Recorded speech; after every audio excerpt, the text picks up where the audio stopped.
네, 시청자 여러분 안녕하십니까? 뉴스타트 2부 시작합니다. 추석 연휴가 끝나 오늘은 북한 노동당 창건 80주년 기념일, 이른바 쌍십절입니다. 대규모 열병식이 점쳐지는데요. 중국과 러시아의 고위급 인사들이 속속 평양에 도착했습니다. 우리를 둘러싼 정세는 갈수록 복잡해지는데요. 3부에서 북중러 연대 강화의 파장을 자세히 분석해 보겠습니다. 트럼프 대통령이 하마스가 억류한 인질이 곧 풀려날 것이라고 밝혔습니다. 트럼프는 중동 평화의 새 국면을 열었다고 자평했지만 이게 지속적인 평화로 이어질지는 여전히 불투명합니다. 이스라엘이 수감한 우리 국민 문제도 있었는데요. 정부는 조속한 석방을 위한 협의를 이어가고 있습니다. 그럼 이 시각 주요 뉴스부터 살펴보겠습니다. 추석 연휴 동안 민심을 살핀 여야의 평가는 극명하게 엇갈렸습니다. 더불어민주당은 내란 청산과 개혁 완수가 국민이 전한 뜻이라고 강조했지만 국민의힘은 민생 어려움과 불안만 확인했다는 해석을 내놨습니다. 내란 특검이 비상계엄에 관여한 의혹을 받는 박성재 전 법무부 장관에 대한 구속영장을 청구했습니다. 박 전 장관은 계엄 선포와 관련해 구속심사를 받게 된 네 번째 국무위원으로 이름을 올리게 됐습니다. 국가정보자원 관련 화재로 중단된 시스템 수가 709개로 확인됐습니다. 화재 발생 2주가 다 돼서야 누락된 시스템을 발견한 데 대해 정부는 혼선을 빚었다고 사과했습니다. 트럼프 대통령이 하마스에 억류된 이스라엘 인질들이 오는 13일이나 14일에 석방된다고 밝혔습니다. 사망한 인질의 시신도 조만간 송환되고 하마스의 무장 해제 조치 역시 이어질 거라고 말했습니다. 북한 노동당 창건 80주년 기념일인 오늘 대규모 열병식이 열릴 것으로 보입니다. 북중러 인사들이 참석해 지난달 중국 전승절 열병식에 이어 다시 한번 연대를 과시할 것으로 보입니다. 네, 이제 추석 연휴가 끝나고 다시 일상이 시작됐죠. 추석 연휴 동안 지역구 민심을 살핀 여야가 내린 평가는 올해도 역시 극명하게 엇갈렸습니다. 더불어민주당은 내란 청산과 개혁 완수가 국민이 전한 뜻이라고 강조한 반면 국민의힘은 민생의 어려움과 불안만 확인됐다며 서로 아전인수 해석을 내놨습니다. 황보혜경 기자입니다. 새 정부 출범 뒤 처음 맞은 추석 연휴. 민주당은 민심이 요구한 과제로 내란 청산과 민생경제 회복, 3대 개혁 완수를 꼽았습니다. 연휴 내내 공식 일정을 잡지 않았던 정청래 대표는 직접 들은 민심이라며 내란 정당을 빨리 해체시키지 않고 뭐 하고 있느냐, 개혁은 확실하고 빨리 해치워야 하는데 민주당도 답답하다는 목소리를 SNS에 올렸습니다. 국민의힘의 평가는 정반대였습니다. 정말 살기 어렵다는 게 이번 추석 민심이라며 물가 상승과 집값 폭등, 관세 협상 등 경제 현안을 조목조목 지적했습니다. 넉넉하지도 평안하지도 않은 한가위였습니다. 불편과 불안과 불만만 가득한 한가위였습니다. 야당 탄압과 특검, 대법원장 내쫓기가 민생은 아니라면서 재정준칙 도입과 관세 협상 해결을 위한 여야정 협의체 구성을 제안하며 대한정당으로서의 각오도 내비쳤습니다. 연휴를 뜨겁게 달궜던 이재명 대통령 부부의 예능 냉부의 출연의 여지는 계속됐습니다. 민주당이 K푸드 세계화를 위한 이 대통령의 전략적 선택이었다고 두둔하자 국민의힘은 쌀 피자를 먹을 때가 아니라며 냉장고가 아닌 관세를 부탁한다고 비꼬았습니다. 고군분투하는 대통령을 묻지마 트집잡기에 골몰하며 차라리 당명을 국민의 짐으로 바꾸십시오. K푸드 세계화를 자화자찬하고 있을 때 K철강과 K자동차는 현실이 된 관세 폭탄에 다만 여당 내부에서도 대통령실의 초기 대응을 아쉬워하는 목소리가 나왔습니다. 대통령실에서 솔직하게 네. 잘 대응을 했었으면 좋았는데 네. 하는 아쉬움은 있습니다. 여야는 한글날 의미를 두고도 서로 세종대왕의 정신을 되새기라며 거듭 설전을 이어갔습니다. 아전인수식 민심 해석에 여야 기싸움만 길어지며 대치 정국은 한동안 계속될 전망입니다. YTN 황보혜경입니다. 다음 주에 시작하는 국정감사를 앞두고 여야는 치열한 창과 방패의 대결을 예고하고 있습니다. 민주당은 조희대 대법원장, 국민의힘은 김현지 대통령실 부속실장을 주요 표적으로 삼았습니다. 김다연 기자입니다. 지난해 대법원 국정감사 모습입니다. 사법부가 미처 살피지 못한 부분에 대해서는 질책과 충고를 아끼지 말아주시고. 네, 조희대 대법원장님 수고하셨습니다. 이석을 하셔도 되겠습니다. 대법원장은 인사 말만 하고 자리를 떴고 법원 행정처장이 답변을 전담했습니다. 사법부 수장에 대한 입법부의 예우 차원인데 올해는 이런 관례를 보기 어려울 듯합니다. 민주당이 이재명 대통령이 대선 후보였을 때 유죄 취지의 파기환송을 결정한 배경을 캐묻겠다며 대법원장을 향한 질의를 예고했기 때문입니다. 오는 15일 대법원 현장 검증까지 추가로 잡아놨는데 불출석한다면 동행명령서 발부나 고발까지 검토하는 분위기입니다. 두 차례 노쇼로 투아웃 중인 조희대 대법원장에게 국민의 이름으로 경고합니다. 국정감사에 성실히 출석해서 국민의힘은 이재명 정권과 민주당은 사법부를 소나귀에 넣을 때까지 폭주하고 있다면서 김현지 대통령실 부속실장을 고리로 반격에 나섰습니다. 지도부 회의에선 김현지만 챙기지 말고 국민의 삶을 챙기라는 노골적인 비판이 이어졌고 나아가 실세는 본인이라는 강훈식 비서실장의 인터뷰도 소환됐습니다. 진짜 실세는 말이 필요 없습니다. 내가 실세다라는 말이 나오는 순간 그건 실세가 아니라 허세라는 것을 우리는 잘 알고 있습니다. 이재명 정부의 첫 국정감사에선 또 이진숙 전 방통위원장의 체포와 석방, 대통령 부부의 예능 출연, 국가 전산망 마비 사태 등도 도마 위에 오를 전망입니다. 야당의 시간으로 불리는 국정감사에서 국민의힘은 이재명 정권의 실정을 낱낱이 보여주겠다고 벼르고 있습니다. 민주당은 윤석열 내란 청산의 무대로 삼을 계획이라 상임위 곳곳에서 신구 정부의 충돌이 벌어질 거로 보입니다. YTN 김다연입니다.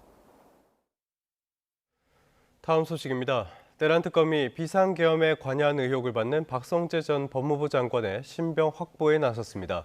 박 전 장관은 윤 전 대통령의 계엄 선포와 관련해 구속 심사를 받게 된 네 번째 국무위원으로 이름을 올리게 됐습니다. 양희력 기자입니다. 지난달 중순 내란 특검은 박성재 전 법무부 장관을 내란 중요 임무 종사 혐의 등으로 소환했습니다. 조사를 받은 박 전 장관은 특검이 계엄에 관여했다고 의심한 것과 관련해 혐의를 부인했습니다. 통상적인 업무 수행에 대해서 다른 평가를 하는 것에 대해서 제가 알고 있는 모든 내용을 상세하게 말씀드렸습니다. 하지만 특검은 박 전 장관이 법무부 수장으로서 계엄의 불법성을 인지한 뒤 제지했어야 하지만 오히려 관여했다고 보고 구속영장을 청구했습니다. 박 전 장관과 법무부 등을 상대로 한 압수수색뿐만 아니라 심우정 전 검찰총장과 법무부 전 검찰과장 등 여러 참고인 조사를 이어온 결과 범죄 사실이 있다고 판단한 겁니다. 특검이 특히 집중적으로 들여다보고 있는 건 박 전 장관이 계엄 당일 법무부에서 연 간부회의 내용입니다. 윤석열 전 대통령의 계엄 계획을 가장 먼저 들은 최측근 가운데 한 명인 박 전 장관이 합동수사본부에 검사를 파견하는 방안을 검토하라고 지시했는지 의심하고 있기 때문입니다. 또 출국 금지를 담당하는 인력을 대기시키며 체포 대상자의 출국을 막으려 한 건 아닌지 구금 시설을 확보하기 위해 교정본부에 수용 공간을 검토하라 한 건지도 관건입니다. 특검은 박 전 장관의 신병을 확보하는 대로 법무부와 검찰 내 계엄 후속 조치가 있었는지 수사에 박차를 가할 전망입니다. YTN 양일혁입니다. 내란 특검은 조태용 전 국정원장을 다음 주 중에 피의자 신분으로 불러 조사할 예정입니다. 내란 특검은 조 원장과 함께 근무했던 특별보좌관 2명을 피의자 신분으로 불러 조사한 데 이어 조 전 원장과 구체적인 출석 일정을 협의하고 있습니다. 특검은 조 전 원장의 윤석열 전 대통령이 위법한 계엄 선포를 국회에 보고해야 할 의무를 지키지 않았을 뿐 아니라 홍장원 전 국정원 1차장의 진술 신빙성을 공격하기 위해 국정원 내부 CCTV를 국민의힘에 제공했다고 의심하고 있습니다.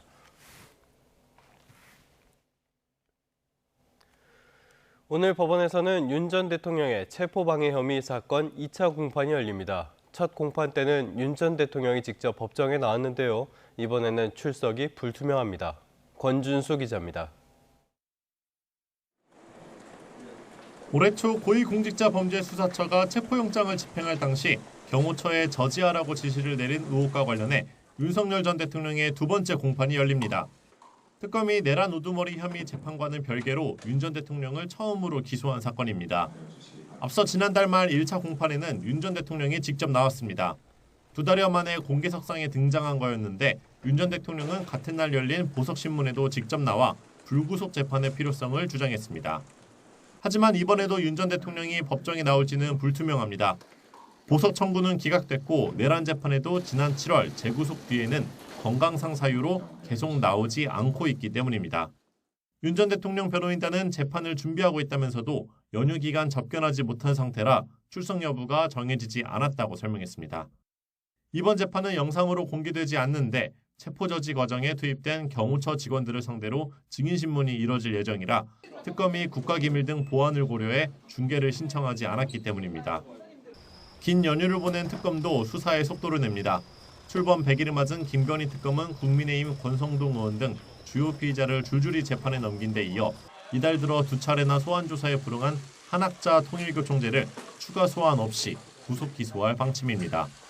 또 공직자가 아닌 김건희 씨에게 뇌물 혐의를 직접 적용하기 어려운 점을 고려해 윤 전 대통령을 대상으로 소환 조사를 추진할 것으로 보입니다. YTN 권준수입니다. 김건희 특검팀이 구속된 한학자 통일교 총재를 오늘 재판에 넘길 방침입니다. 특검은 출석 요구에 불응하고 있는 한 총재를 추가 소환하지 않고 구속 기소할 예정입니다.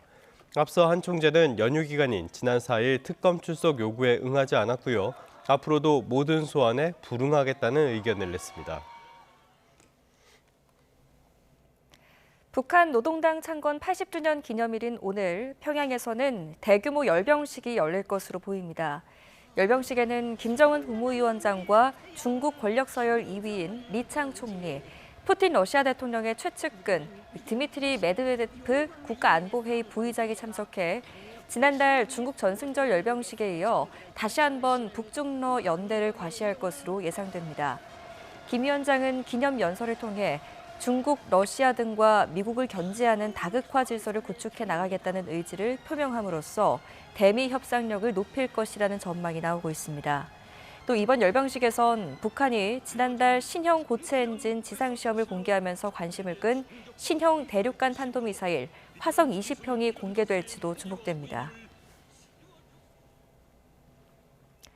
김정은 북한 국무위원장이 노동당 창건 80주년을 앞두고 노동당 유일 체제를 강조하고 나섰습니다. 당의 권위를 훼손하는 행위를 색출해서 제거해야 한다고도 말했는데요. 당과 동일시되는 본인의 1인 지배 체제를 강화하고 이에 반하는 세력을 제거하겠다는 의지를 드러낸 것으로 보입니다. 홍선기 기자입니다. 김정은 북한 국무위원장이 노동당 창건 80주년 기념일을 앞두고 당의 역사를 모아 기록한 당 창건 사적관을 방문했습니다. 김 위원장은 이 자리에서 전 세계의 사회주의 역사에서 볼 수 없는 최장기 집권의 비결을 유일체제라고 강조했습니다. 당 안에서 사상과 영도의 유일성을 확고하게 보장하는 데 모든 것을 집중한 것이 비결이라는 겁니다. 우리 당이 사회주의 운동 역사상 최장의 집권사를 아로새겨 올 수 있은 근본 비결과 당 건설의 기본 특징, 인류 정당사에 아로새긴 특출한 공적에 대하여 논술하셨습니다. 북한의 관영 매체들도 13년 만에 이례적으로 공동사설을 게재하며 유일체제를 강조한 김 위원장의 주장을 뒷받침하기도 했습니다. 당과 지도자를 동일시하는 북한 체제의 특성으로 볼 때 노동당 창건 80주년을 기회로 김 위원장의 지배체제를 공고히 하려는 의도로 풀이됩니다. 당의 정통성은 혁명의 정통성이고 그것은 그 수령 유일영도 체계를 강조하는 그런 선상에서 볼 때 당 중심은 수령 중심의 체제 결속 이끌어내는 전략적 의도가 담긴 것으로 분석합니다. 김 위원장은 그러면서 노동당이 반종파 투쟁 등의 자체 정화 과정을 통해 더 전투력 있는 정치 조직으로 강화했다고 말하기도 했습니다. 반종파 투쟁은 김 위원장의 할아버지인 김일성 주석이 1인 지배체제에 반대하는 각 계파 경쟁자들을 숙청한 사건입니다. 김 위원장은 이를 연상시키듯 당의 권위를 훼손시키는 행위를 색출해 제거해야 한다고 강조하기도 했습니다. 또 무능한 간부들의 전횡과 직권 남용 등 폐단을 일소해야 한다고도 말했는데 내부 경고로 해석돼 조만간 대대적 사정바람이 불지 주목됩니다. YTN 홍성기입니다. 러시아의 최대 정당 통합러시아당과 북한 조선노동당이 9일 북한의 핵 보유를 사실상 용인하는 내용의 공동성명을 발표했습니다. 조선중앙통신에 따르면 양측은 공동성명에서 통합러시아당은 조선민주주의인민공화국 지도부가 나라의 국방력 강화를 위해 취하는 조치들에 확고한 지지를 표시하였다고 밝혔습니다. 이는 북한의 핵 개발을 용인한다는 의미로 해석이 되는데요. 양측은 또 전 세계의 긴장 수위가 고조되는 것은 주권 국가들에 대한 불법적인 내정 간섭을 실현하려는 서방의 침략적인 정치 때문이라면서 사실상 미국을 성토했습니다. 다음은 날씨 알아보겠습니다. 길었던 추석 연휴 내내 하늘은 우중충했는데요. 마치 장마철처럼 비가 왔는데 오늘부터 다음 주 화요일까지 또 길게 비가 이어진다고 합니다. 장하영 기자입니다. 일주일간의 추석 연휴. 세력이 강한 가을 태풍은 한반도가 아닌 일본으로 향했지만 귀성길에서부터 내리기 시작한 비는 좀처럼 그치지 않았습니다. 전국 대부분 지역에서 구름에 가려 제대로 보름달을 볼 수 없었고 집으로 돌아오는 고속도로도 비에 젖어 미끄러웠습니다. 반짝 청명한 가을 하늘을 보여준 그제를 제외하면 내내 비가 내리거나 흐려 모처럼 긴 연휴를 맞아 여행길에 오른 시민들에게 아쉬움을 줬습니다. 서울 구경도 엄청 열심히 하고 비가 조금 와서 아쉽긴 했지만 중간에 어제는 비도 안 오고 해서 한강 피크닉도 해보고. 징검다리 평일인 오늘도 비가 옵니다. 중국에 자리한 고기압 가장자리를 따라 따뜻하고 습한 공기가 한반도로 향하며 내일까지 서해 5도에 최고 80mm 이상, 서울과 인천, 충청 지역에 5에서 30mm가 쏟아지겠습니다. 비는 주말을 거쳐 다음 주 화요일까지 내릴 전망입니다. 특히 경기 북부와 강원 북부는 20mm에서 60mm의 비가 예상되고 있어 연휴 마지막 나들이 하시는 분들은 이동 시 교통안전에 각별히 유의하시기 바랍니다. 기상청은 또 오늘과 내일 사이 서해에 돌풍과 함께 천둥, 번개가 치는 곳이 있겠다며 주의를 당부했습니다. YTN 장하영입니다.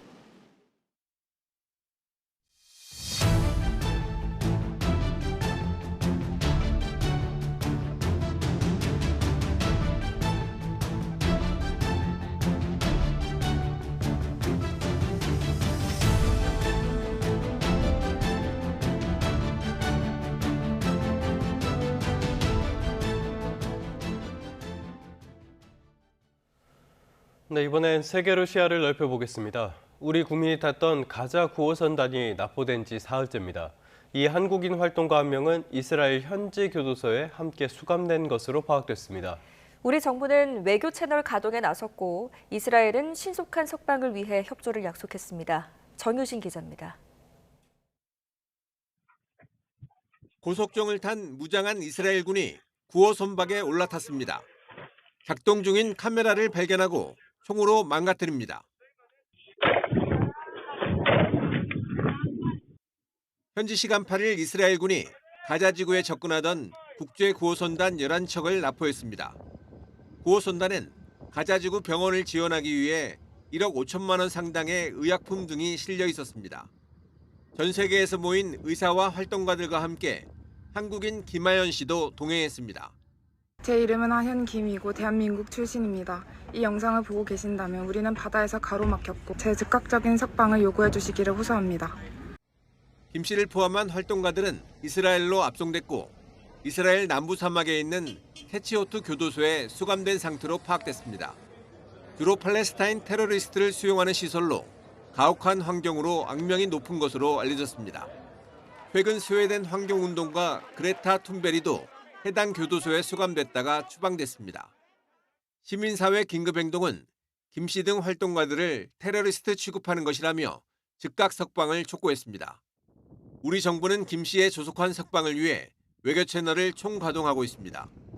이에 대해 이스라엘 측은 한국인이 신속하게 석방될 수 있도록 협조하고 안전 보장을 위해 모든 노력을 다하겠다고 답했습니다. 현지 언론들은 앞서 납포된 활동가들과 마찬가지로 절차를 거쳐 조만간 추방될 예정이라고 보도했습니다. 전날 이스라엘과 하마스는 트럼프 대통령이 주도해 마련한 가자지구 평화구상 1단계에 합의했습니다. 휴전이 발효되면 식량과 의료품을 실은 구호트럭 행렬이 가자지구로 대규모 진입하고 민간 구호 활동도 본격화될 전망입니다. YTN 정준입니다. 트럼프 대통령은 하마스에 억류된 이스라엘 인질들이 오는 13일이나 14일에 석방될 예정이라고 밝혔습니다. 사망한 인질의 시신도 조만간 송환되고 또 하마스의 무장해제 조치도 이어질 것이라고 덧붙였습니다. 워싱턴에서 신윤정 특파원입니다. 도널드 트럼프 미국 대통령은 가자 지구에 남은 생존 인질 20명 전원이 다음 주 월요일이나 화요일에 석방될 것이라고 말했습니다. 미 동부 시간 기준으로 오는 13일 또는 14일로 이스라엘과 하마스가 가자 평화구상 1단계에 합의한 데 따른 조치입니다. 트럼프 대통령은 조만간 이집트를 방문해 공식 서명식에도 참가할 거라고 밝혔습니다. Well, the first thing we're doing is getting our hostages back. Okay? And that's what people wanted more than anything else. They wanted these hostages back that have lived in hell like nobody has ever even dreamt possible. 숨진 인질 유해 약 20에서 28구도 송환될 예정이지만 일부는 수습이 어려울 수 있다고 설명했습니다. 트럼프 대통령은 이후 하마스의 무장 해제와 병력 철수 등 평화 협정안에 담긴 2단계 조치가 이어질 거라 말했습니다. There will be disarming, there will be pullbacks, there will be a lot of things that are happening. You know, I gave you a whole list of 22 different things that will take place, and I think it'll take place. 이어 지금 가자 지구는 팔레스타인 주민들이 살기 힘든 상황이라며 정주 환경 조성에 나설 거라고 덧붙였습니다. 미국이 팔레스타인 안전 보장에 관여할 거냐는 질문에는 매우 부유한 국가들이 재건 자금을 지원할 것이라며 구체적인 답변을 피했습니다. 이스라엘과 팔레스타인이 각각 독립된 국가로 공존하는 두 국가 해법에 대해서는 당사자들 합의에 따르겠다고 답했습니다. 미국 현지 매체들은 1단계 합의가 가자 전쟁 종식을 향한 중대한 첫걸음이라고 평가하면서도 노벨 평화상 발표를 하루 앞둔 시점에 주목했습니다. 또 전후 가자 통치와 하마스 무장 해제 시기 등 영구적인 평화로 가기 위한 합의 이행이 순조롭게 진행되는지 지켜봐야 한다고 지적했습니다. 워싱턴에서 YTN 신윤정입니다. 북한이 하마스의 이스라엘 기습 공격과 비슷한 공격에 나설 수 있는 만큼 한국과 미국이 대비해야 한다는 미국 안보 전문가의 지적이 나왔습니다. 미 싱크탱크의 마커스 갈라우스카스 인도태평양 안보부문 책임자는 전략국제문제연구소 대담에서 북한이 전면전에 못 미치는 형태의 도발인 회색지대 공격에 나설 수 있다고 언급했습니다.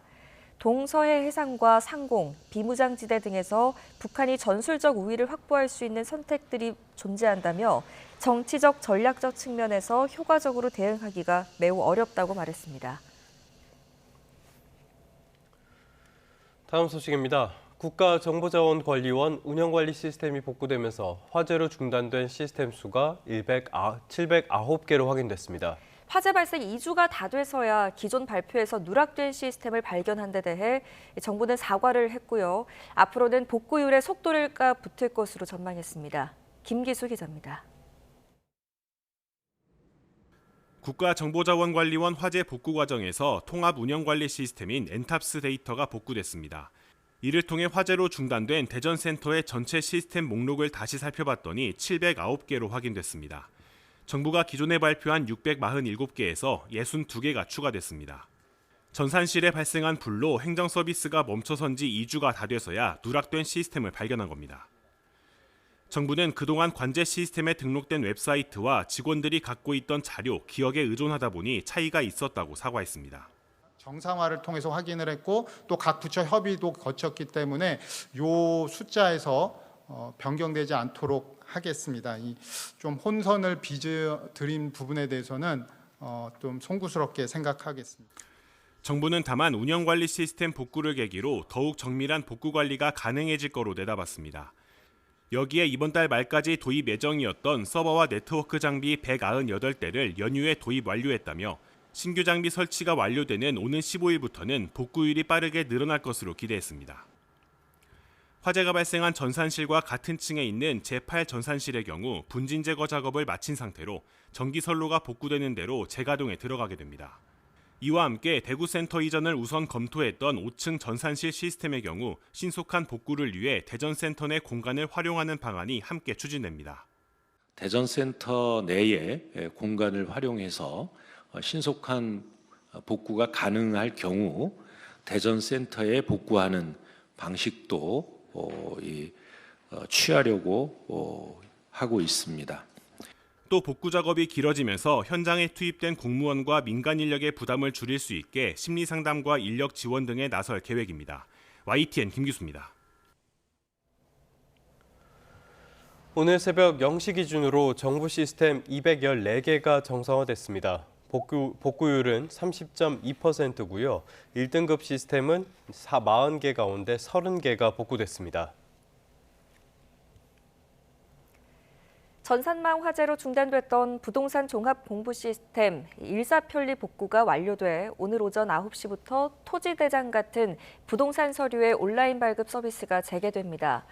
발급이 재개되는 서류는 토지 임야대장, 지적도, 임야도, 공유지연명부, 대지권 등록부, 경계점 좌표 등록부, 부동산 종합증명서 등입니다.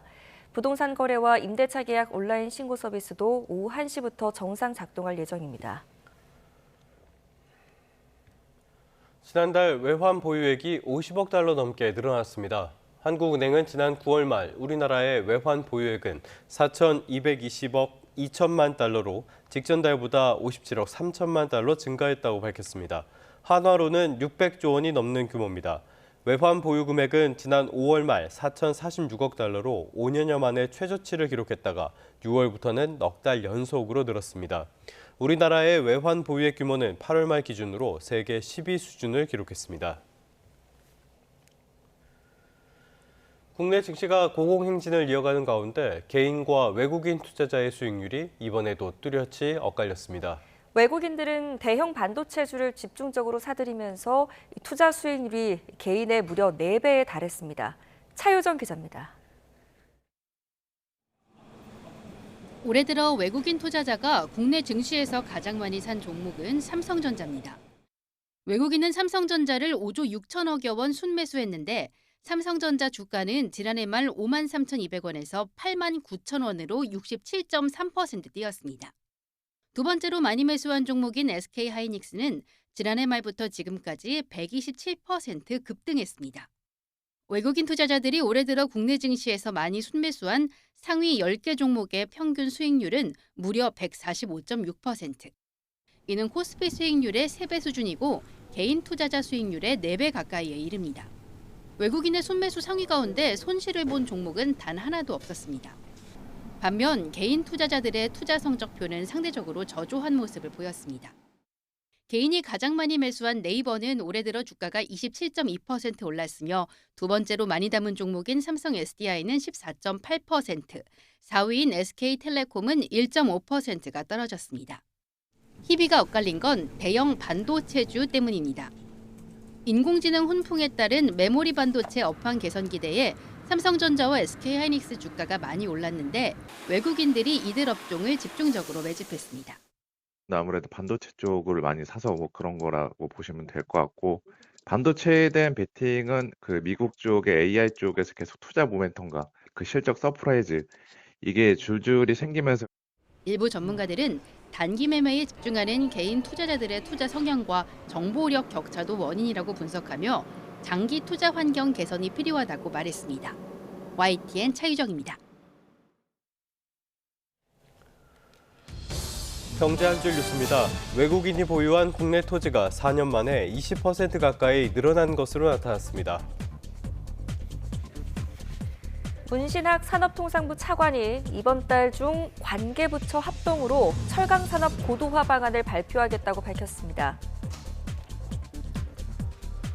한국은행 경제통계 시스템을 보면 수도권과 지방의 아파트 가격 격차가 17년 만에 가장 크게 벌어졌습니다. 땅 투기 의혹 사태로 사회적 물의를 일으킨 LH 임직원들이 재산 신고 의무를 소홀히 하며 3년 동안 542건이 적발된 것으로 나타났습니다. 경기 부진의 여파로 지난해 법인세를 신고한 법인 가운데 이익을 1원도 못 낸 곳이 관련 통계를 집계한 이후 가장 큰 폭으로 늘었습니다. 한국인이 지난해 1인당 79개의 라면을 먹은 것으로 조사됐는데 이는 베트남에 이은 세계 2위 수준입니다. 지금까지 경제 한 줄 뉴스였습니다.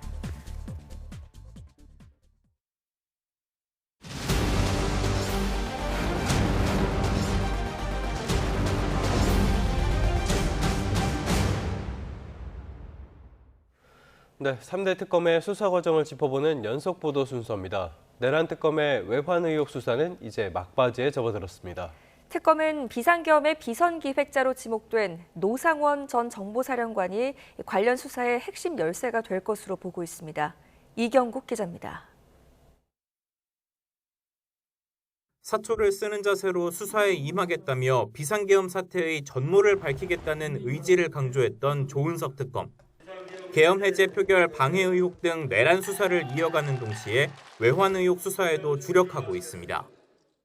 외환 행위가 내란을 위한 준비 작업이었을 수 있는 만큼 반드시 실체를 밝혀야 한다는 게 특검의 입장입니다. 그간 특검은 무인기 평양 투입, 아파치 헬기 북방 한계선 위협 비행, 정보사 요원 북한 접촉 시도 등 제기된 의혹 전반을 수사해왔습니다. 관련 수사는 이제 막바지에 접어들었는데 특검은 그간 파악한 내용을 토대로 범죄 사실을 구성하고 내부 법리 검토를 진행할 방침입니다. 특검은 수사 내용 막판 점검 과정에서 노상원 전 정보사령관의 진술과 수첩이 결정적 역할을 할 것으로 기대하고 있습니다. 군 핵심 관계자들이 의혹을 강하게 부인하는 가운데 북한 공격 유도 등이 적힌 수첩과 노 전 사령관의 관련 진술은 군의 움직임과 계엄의 연결성을 입증할 근거가 될 수 있기 때문입니다. 비상계엄하고 엮으려고 하고 그러고 있는데 제가 그런 적이 없는데. 또 특검은 노 전 사령관이 수첩이 작성된 시기를 진술한다면 계엄 모의가 시작된 시점도 구체화할 수 있을 것으로 보고 있습니다. 특검이 조사 과정에서 노 전 사령관과의 신뢰관계 형성을 지속해서 시도하고 사법협조자 형벌 감면 제도를 언급하며 협조를 요청한 것도 이 같은 이유 때문일 것으로 보입니다. 특검은 이르면 이달 안에 관련자들에 대한 기소에 나설 전망인데 노 전 사령관 조사를 통해 외환 의혹의 퍼즐을 완성할 수 있을지 관심이 쏠립니다. YTN 이경국입니다. 정부가 여순 사건에 대한 국가의 배상 책임을 인정한 1심 판결에 대한 항소를 포기하기로 했습니다. 법무부는 오랜 기간 고통받는 피해자들의 신속한 회복을 위해 과거사 사건의 관행적 상소를 자제하겠다고 밝혔습니다. 이준엽 기자입니다.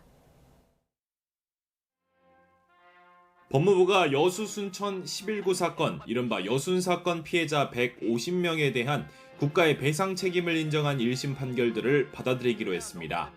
정성호 법무부 장관은 여순 사건을 한국 전쟁 전후 사회적 정치적 혼란기에 국가 권력에 의해 발생한 집단적, 조직적 인권 침해라고 평가하며 오랜 기간 사회적 편견의 대상이 돼 고통받아온 피해자들의 신속한 피해 회복을 위해 국가 항소 포기를 결정했다고 밝혔습니다. 법무부는 그동안 국가 배상 소송에서 지더라도 꾸준히 상소해왔습니다. 진실, 화해를 위한 과거사정리위원회가 국가폭력을 인정하는데도 법무부는 소송에 불복하며 국가가 모순된 태도를 보인다는 비판이 일었고 장기화하는 소송 탓에 다수 피해자가 결론이 나기 전 유명을 달리하는 일도 일어나면서 이기진화위는 종합보고서에 기계적 상소 자제 권고를 명시하기도 했습니다. 그런데 새 정부 출범 이후 과거사 사건에 대한 상소 포기 사례가 잇따르며 분위기가 바뀌었습니다. 법무부는 형제복지원과 선감학원, 삼천교육대 국가배상소송의 상소를 포기하거나 취하했고 대한청소년 개척단 사건에 대해서도 항소를 포기했습니다. 정성호 법무부 장관도 기계적 상소 관행을 끊어나가겠다는 의지를 밝혔습니다. 대통령 취임 이후에 제가 과거에 관련된 과학사 사건들, 재심 사건들을 전부 항소 포기 내지는 진행되는 사건도 분석해갖고 취하시키고 있습니다. 법무부는 앞으로도 국가 불법행위 피해자들이 제기한 국가배송 사건에 대한 관행적인 상소는 자제하겠다는 방침입니다. YTN 이준엽입니다. 네, 어느 때보다 길었던 추석 연휴도 마무리됐습니다. 마지막 날인 어제 전국 기차역과 버스터미널은 귀경길에 오늘은 시민들로 북적였습니다. 그리운 가족과 명절을 함께한 시민들은 아쉬움을 달래면서 다시 일상으로 향했습니다. 김근우 기자의 보도입니다. 탑승객들로 북적이는 승강장에 열차가 미끄러지듯 들어옵니다. 웃음꽃과 함께 손을 흔들며 더 즐거울 다음 만남을 기약합니다. 추석 연휴의 마지막 날, 시민들은 가족의 온기를 품에 안고 떠나는 발걸음을 재촉했습니다. 이제 시골 가서 놀았거든요. 처음에는 많이 어색하다가 이제 카드 게임 하면서 친해져가지고 다음날 놀이공원도 가고 패러글라이딩이나 이런 거 하고 이제 햄버거도 먹고. 평소보다 긴 연휴였지만 돌아서는 마음은 똑같이 무겁습니다. 과일부터 떡까지 고향의 따뜻한 정을 양손에 들고 아쉬운 마음을 잊어봅니다. 또 당장 내일 모레부터 또 일을 해야 된다고 생각하니까 좀 아쉽고 부모님이랑 이렇게 오랫동안 붙어 있는 게 점점 가면 없어지더라고요. 그래서 이게 좀 많이 아쉽고 같이 함께 하는 시간이 더 많았으면 좋겠습니다. 불과 며칠 전 설렘이 가득했던 버스터미널도 이젠 일상으로 돌아가는 아쉬움으로 채워졌습니다. 10분에 한 대씩 고속버스에 몸을 실으며 가족에게 받은 든든한 응원을 기억해봅니다. 너무 편하게 잘 먹고 잘 자고 편하게 쉬고 가죠. 당연히 아쉽죠. 또 가면 또 언제 다시 올지 모르니까 또 다음 명절을 기약하면서. 연휴의 끝은 곧 복귀의 시작. 아쉬움을 뒤로한 시민들은 가족의 온기와 함께 각자의 자리로 돌아갔습니다. YTN 김근우입니다. 연휴 마지막 날인 어제는 선선한 가을 날씨 속에 전국 곳곳에 막바지 휴일을 즐기려는 발길이 몰렸습니다. 계속해서 김민성 기자입니다. 묵빛 글자들이 높다란 흰 벽을 웅장하게 채웠습니다. 먹의 농담으로 헤아려 보는 일필휘지의 시작과 끝. 그 반복으로 완성된 서예 한 폭이 보는 이들의 시선을 붙잡습니다. 어느 글씨는 검으로 가를 듯, 또 어떤 건 바늘로 술을 놓듯 종이 위에 스며들었습니다.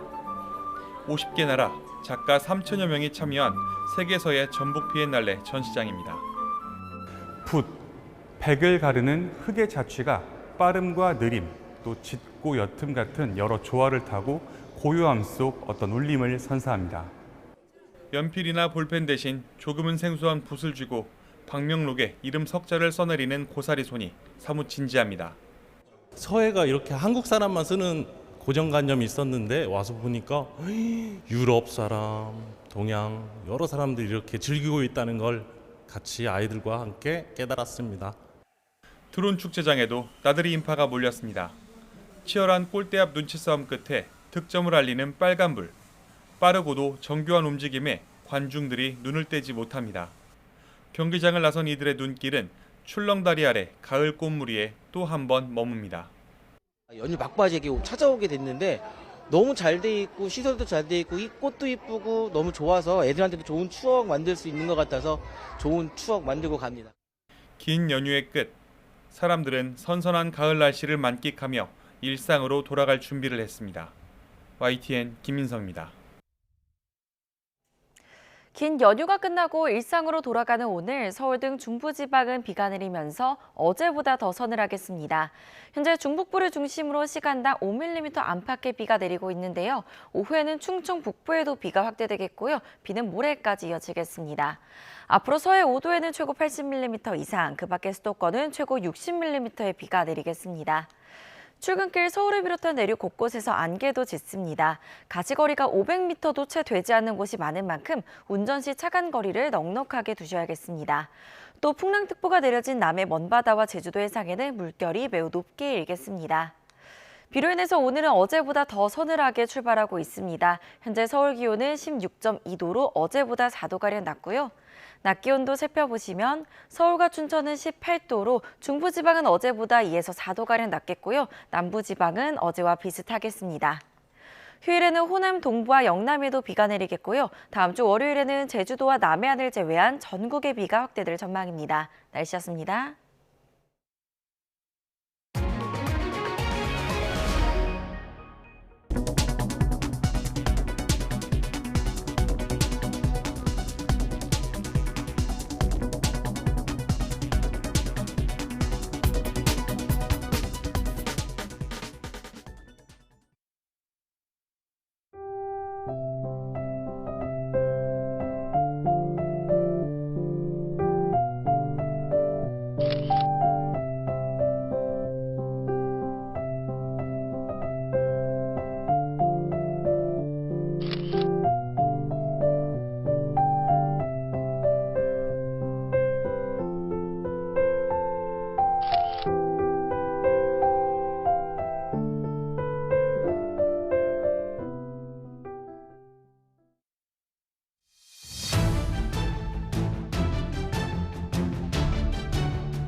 네, 이번엔 대통령실로 가보겠습니다. 미국과의 무역 후속 협상에는 여전히 진전이 없는데요.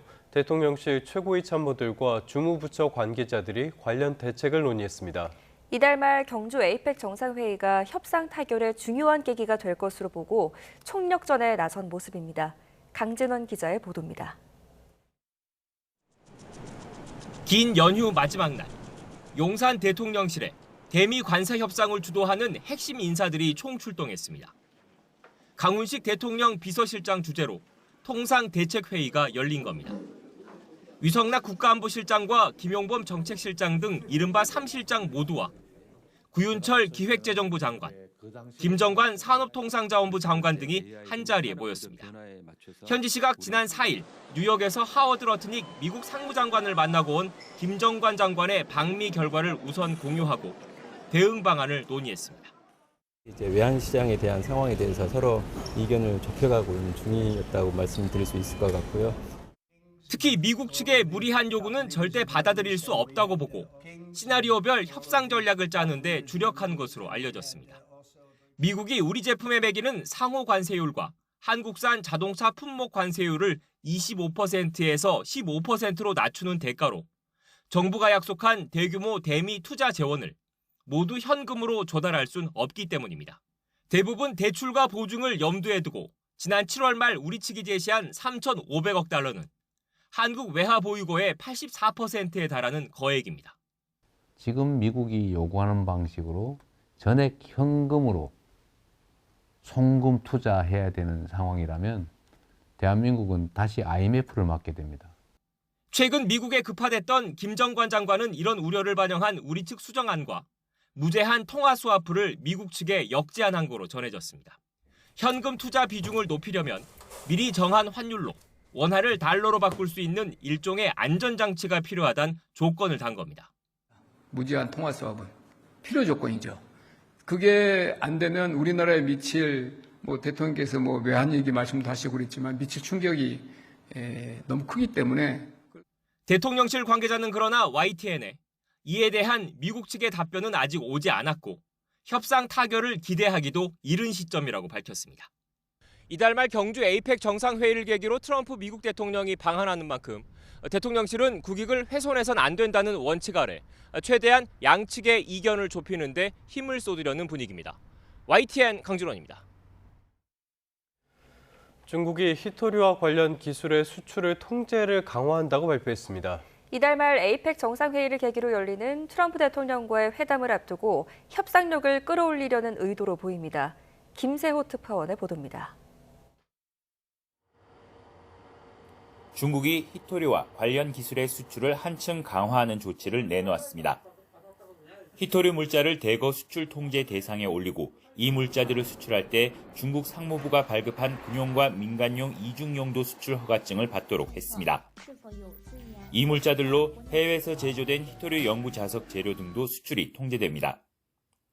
중국 상무부는 또 히토류 채굴, 재련 분리, 금속 재련, 히토류 2차 자원의 재활용 기술도 허가 없이 수출할 수 없다고 발표했습니다.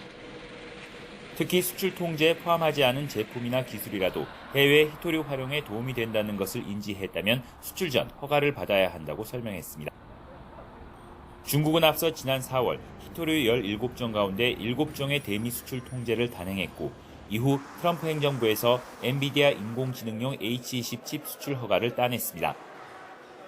당시 중국의 히토류 통제에 미국의 차세대 전투기 개발 차질 전망까지 나오는 등 미국 군수산업에 타격을 우려하는 목소리도 나왔습니다. 히토류가 중국의 막강한 대미 협상 카드임을 증명하고 있는 겁니다. 중국의 이번 히토류 수출 통제 강화는 APEC 정상회의를 계기로 열리는 트럼프 미 대통령과의 회담을 앞두고 협상의 전략적 우위를 차지하기 위한 것으로 보입니다. 또 인도, 브라질 등 미국의 관세 압박을 받는 글로벌 사우스 국가와도 연대를 강화하려는 것으로도 풀이됩니다. 다만 중국 상무부 대변인은 이번 규제 대상 품목 범위는 제한적이고 다양한 허가 편의 조치를 취할 것이라며 여지를 남겼습니다. YTN 김세호입니다. 미국 여야의 대치로 의회 예산안 처리가 지연되면서 연방정부가 일부 기능을 중단하는 셧다운 사태가 9일째 이어지고 있습니다. 트럼프 대통령은 백악관 내각회의에서 민주당이 정부를 셧다운시키고 연방정부를 인질로 잡고 있다고 비난했습니다. 이어 일부 정부 사업에 대해 영구적으로 예산을 삭감할 것이라며 민주당이 중요하게 여기는 프로그램만 대상이 될 것이라고 쏘아붙였습니다. 하지만 트럼프는 역시 트럼프입니다. 취임 직후부터 백악관을 자기 멋대로 뜯어고치고 있죠. 이번에는 2,300억 원짜리 초대형 연회장까지 짓고 있습니다.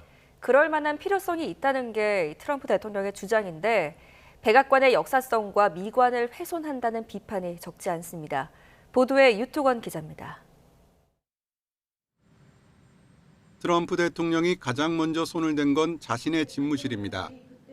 반세기 동안 벽난로 위를 지켰던 담쟁이 동굴을 치워버리고 황금빛 소품들로 장식했습니다. 또 화려한 금박 액자에 담긴 초상화들로 벽면을 가득 채웠습니다.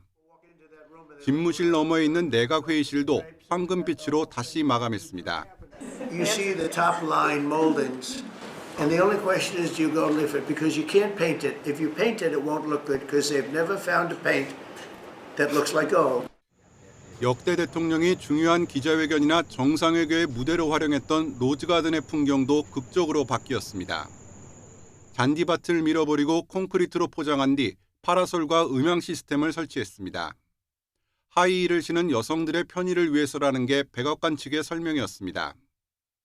잔디마당인 사우스로는 30m 높이의 초대형 국기계양대 2개가 세워졌습니다. 백악관 개조의 정점은 900명을 수용하는 초대형 연회장 신축입니다. 현재 백악관에는 200명이 들어가는 이스트룸 말고는 대규모 행사를 개최할 수 있는 공간이 없습니다. 트럼프 대통령이 직접 설계에 관여한 새 연회장은 프랑스 절대왕정 시대의 궁전을 연상케 할 정도로 화려하게 치장될 예정입니다. Right there, you see all the trucks. They've just started construction of the new ballroom for the White House, which is something they've been trying to get, as you know, for about 150 years. 트럼프 대통령은 2,800억 원에 이르는 건설 비용은 자신과 민간 기부자들이 충당할 계획이라고 강조했습니다. 그러면서 우선 유튜브와의 소송을 중단하는 대가로 받는 합의금 300억 원을 내겠다고 밝혔습니다. 하지만 일방적인 백악관 개조가 그 자체가 유적인 백악관의 역사성과 미관을 훼손한다는 비판이 잇따르고 있습니다. 민간 기부자들과의 유착 가능성에 대한 우려도 적지 않습니다. YTN 유통원입니다. 스스로 세상을 떠난 사람들의 유서에 가장 많이 등장한 단어는 엄마, 아빠 같은 부모님과 관련된 단어인 것으로 나타났습니다. 인구 감소 지역의 자살률이 전국 평균보다 높아서 대책 마련이 필요하다는 지적도 나옵니다. 김승환 기자입니다. 엄마, 어머니, 어머님, 아빠, 아버지. 자살 사망자 유서에 가장 많이 등장하는 단어입니다. 한국생명존중희망재단이 2013년부터 2020년까지 자살 사망자 10만 건 가운데 600여 명의 유서 내용을 분석한 결과입니다. 연구팀이 유서에 나타나는 감정을 분류해보니 타인을 숨지게 하고 목숨을 끊은 이들의 유서에는 미치겠다는 표현처럼 분노, 흥분이, 그 외의 경우에는 정말 미안하고 사랑한다처럼 사랑이나 배려 같은 감정이 두드러졌습니다. 이런 가운데 지난해 인구 감소 지역 자살률은 10만 명당 36.3명으로 우리나라 평균인 29.1명보다 25% 높았습니다. 지난해 자살률 상위 시군구 역시 모두 보건 의료 환경이 열악한 인구 감소 지역이었습니다. 10대가 스스로 목숨을 끊는 사례도 2023년 10만 명당 7.9명에서 지난해 8.0명으로 느는 등 지역, 세대별 취약계층에 대한 세심한 대책이 절실한 상황입니다. 참 복잡한 것 같습니다. 원인도 복잡하고 해법도 복잡하고 만만치 않은 축제가 저희 모두에게 있는 것 같습니다. 10년 내 OECD 자살률 1위 5명을 벗겠다는 계획에 따라 정부는 지난달 국가 자살 예방 전략을 대대적으로 발표했지만 실효성 있는 대책은 보이지 않는다는 지적도 나옵니다. YTN 김승환입니다.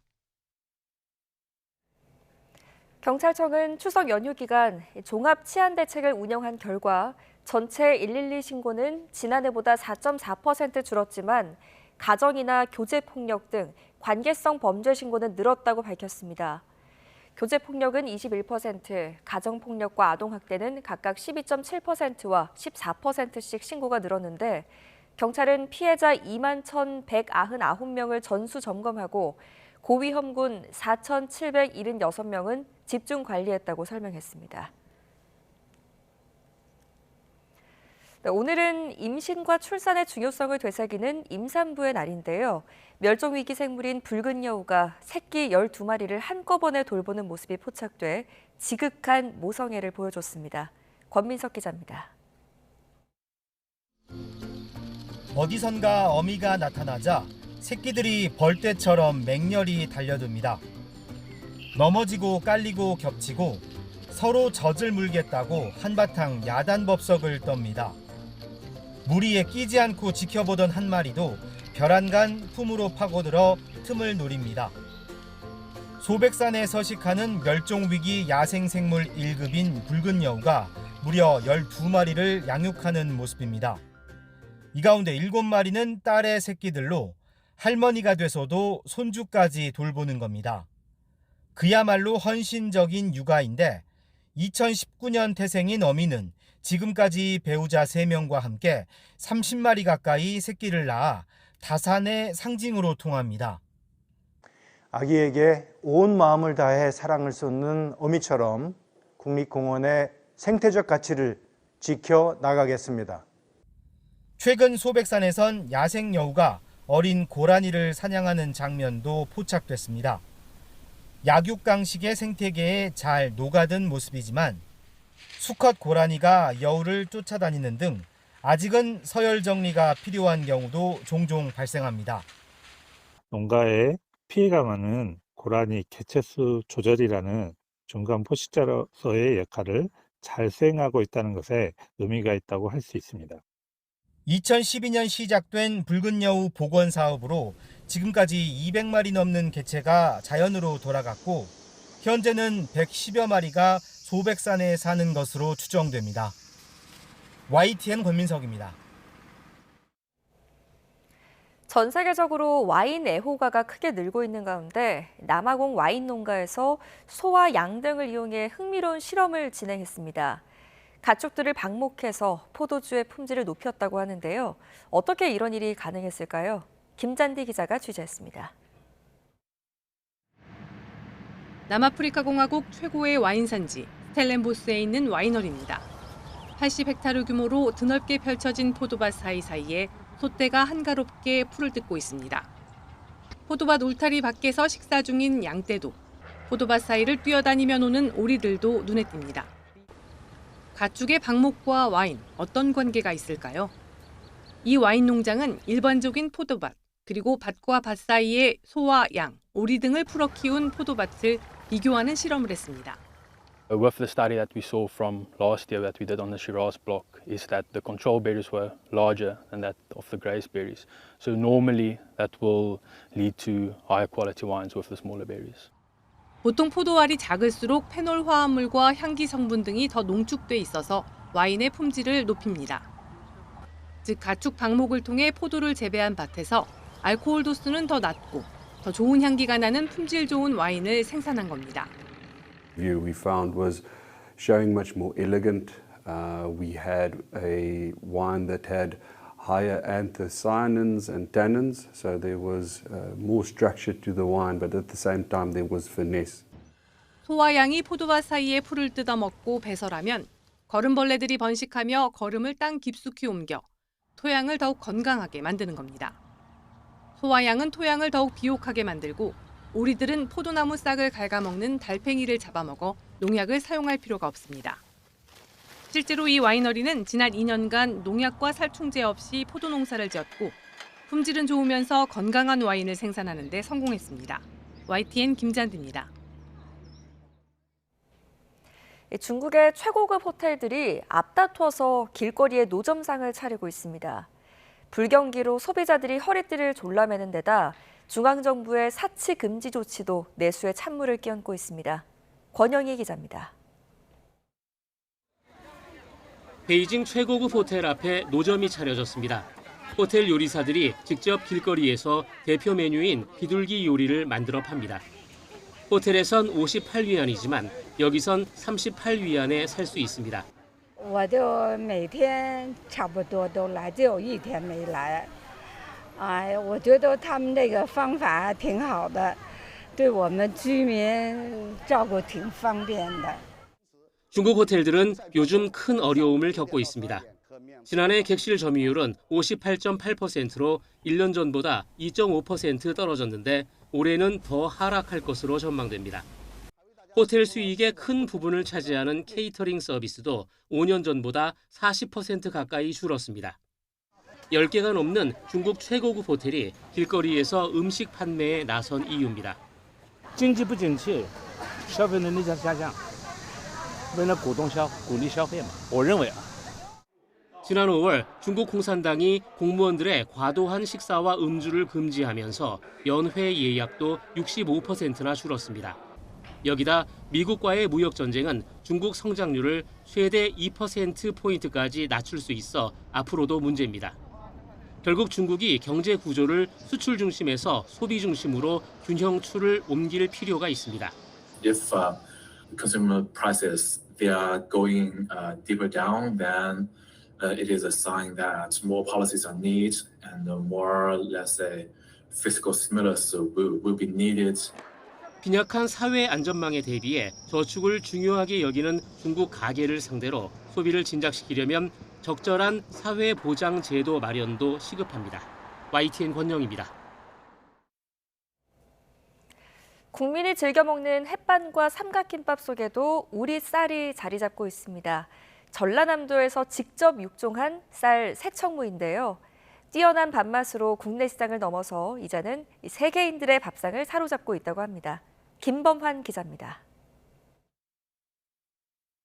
지난달 몽골 울란바토르에서 열린 코리아 위크. 수출 상담회에서는 동남아시아 것보다 더 찰기가 많은 우리 쌀에 대한 문의가 이어졌습니다. 수출 상담회를 하면서 느낀 게 우리가 어떤 쌀 같은 거 제품들을 우리는 먼 곳만 보내려고 생각을 했는데 어제 와서 제가 상담을 하니까 전체적으로 바이어들이 다 쌀에 대한 관심이 너무 많았어요. 당시 몽골 시장 개척에 나선 쌀은 전남 농업기술원이 자체 육종한 품종 새청무. 거기 몽골 주간 행사에 전시되고 있는 쌀이 새청무 쌀이었습니다. 제가 하는 새청무 쌀. 근데 전라남도 새청무 쌀인데 강진군 새청무 쌀이 있어요. 새청무는 우리나라 최대 식품 기업의 햇반과 전국 체인을 갖춘 편의점에 삼각 김밥을 만드는 데 쓰이고 있습니다. 이미 전남벼 재배 면적의 62%를 차지하는 새청무는 다른 지역에서도 씨앗 공유 요청이 잇따르고 있을 정도입니다. 쌀알이 투명하고 또 단단합니다. 그래서 밥을 지어놓으면은 찰기가 있고 윤기가 있습니다. 일본 등 외국 수출길도 활짝 열리면서 전라남도는 갖은 노력 끝에 자체 육종한 대청무 쌀의 효과를 톡톡히 보고 있습니다. YTN 김범환입니다. 네, 다음은 사고 소식입니다. 어제 오후 6시 반쯤 화성 광주고속도로 화성 방향 삼가터널 안을 달리던 승용차에서 불이 났습니다. 운전자와 동승자가 스스로 대피해서 다친 사람은 없었고 불은 20분 만에 차량을 모두 태우고 꺼졌습니다. 경찰과 소방은 정확한 화재 원인을 조사할 예정입니다. 인천 해안가에서 탄피 수백 발이 발견돼 해경과 군 당국이 경위를 파악하고 있습니다. 인천해양경찰서는 그젯밤 10시 50분쯤 중구 무의동 해상에서 탄피 수백 발이 발견됐다는 신고를 접수했습니다. 신고자는 무의대교 아래쪽 해상에서 해루질을 하다 탄피들을 발견한 것으로 전해졌는데 해경은 주변을 통제한 뒤 육군에 상황을 알렸습니다. 군 당국은 탄피를 수거한 뒤 어떻게 바다로 흘러갔는지 정확한 경위를 조사하고 있습니다.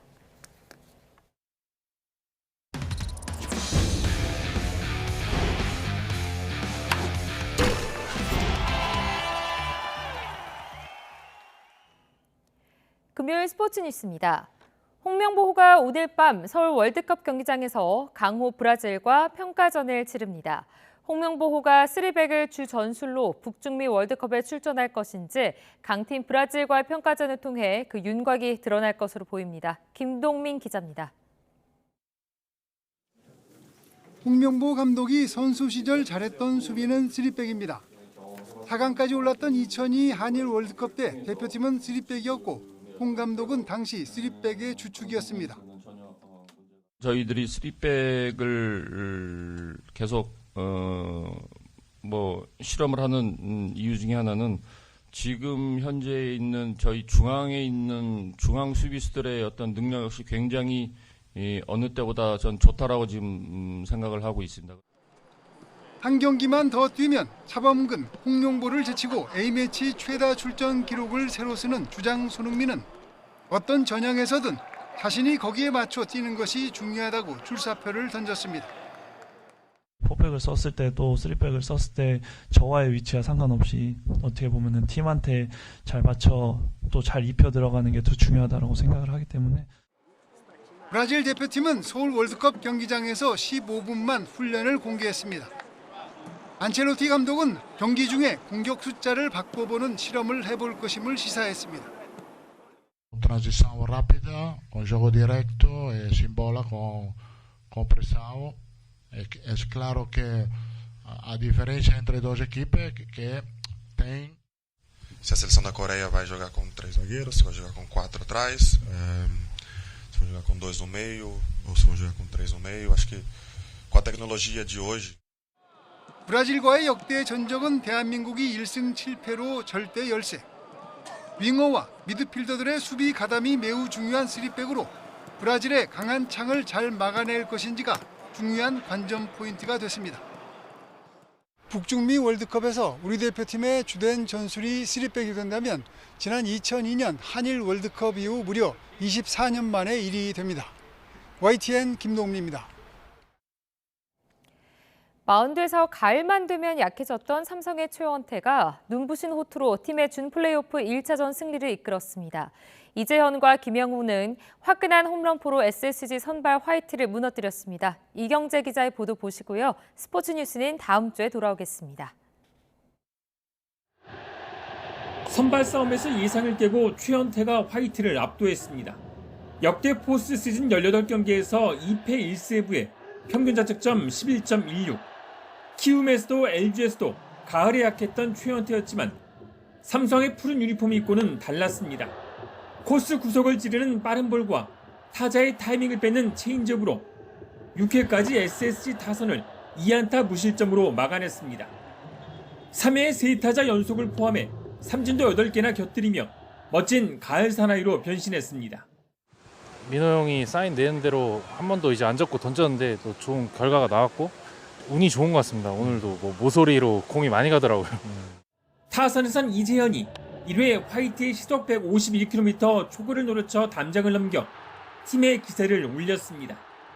3회에는 김영웅의 오른쪽 펜스를 넘어가는 투런포를 날리며 기분 좋은 흐름을 이어갔습니다. 삼성은 4회에도 디아즈 2루타로 추가점을 만들었고 김지찬까지 적시타를 때려냈습니다. 5대0으로 끌려가던 SSG는 7회 고명준이 바뀐 투수 김태훈에게 투런포를 뽑아냈고 8회에도 투아웃 만루 찬스까지 이어갔지만 고명준이 이번엔 3루 땅볼에 그치며 추격 의지가 꺾였습니다. 삼성은 위기에 등판한 이호석의 1.2이닝을 9회인 김재윤이 1이닝을 무실점으로 막아내고 5대2 승리를 완성했습니다. 오늘부로 이제 타격이 좀 살아나면서 이번 준 플레이오프 때 좀 좋은 경기력으로 우리 삼성다운 야구를 할 수 있는 오늘 분위기를 만들었던 것 같아요. 선발 화이트가 2이닝밖에 버티지 못한 SSG는 김민과 이로운, 노경은과 조병현까지 필승조를 모두 투입하며 기회를 받지만 경기를 뒤집지는 못했습니다. 2차전에서는 SSG 김건우와 삼성 가라비토가 선발 맞대결을 펼칩니다. YTN 이경재입니다. 긴 추석 연휴가 끝나고 다시 일상으로 돌아가는 오늘 서울 등 중부지방은 비가 내리면서 한낮에도 서늘하겠습니다. 현재 서울에는 약하게 비가 내리는 가운데 기온은 16.2도 보이면서 어제보다 4도가량 낮아서 서늘함이 감돌고 있습니다. 빗길 속에 강원 산간 지역과 경기 북부를 중심으로는 가시거리가 100m 미만의 짙은 안개까지 끼어져 있습니다. 오랜만에 출근길 교통안전에 유의하셔서 서행 운전해 주시기 바랍니다. 현재 비 상황 레이더 화면 통해서 살펴보도록 하겠습니다. 현재 비구름이 중북부에 위치하면서 약하게 비가 내리고 있습니다. 오후에는 충청 북부에도 비가 확대될 텐데요. 중부에 내리는 비는 다음 주 초까지 길게 이어지겠습니다. 우선 모레까지 서해 5도에 최고 80mm 이상, 그 밖의 수도권은 최고 60mm의 비가 예상됩니다. 현재 춘천 14.8도, 대구 17.3도 등 어제보다 2, 3도가량 낮게 출발하고 있습니다. 낮 기온은 서울과 춘천 18도로 중부지방은 어제보다 2에서 4도가량 낮겠고요. 남부지방은 어제와 비슷하겠습니다.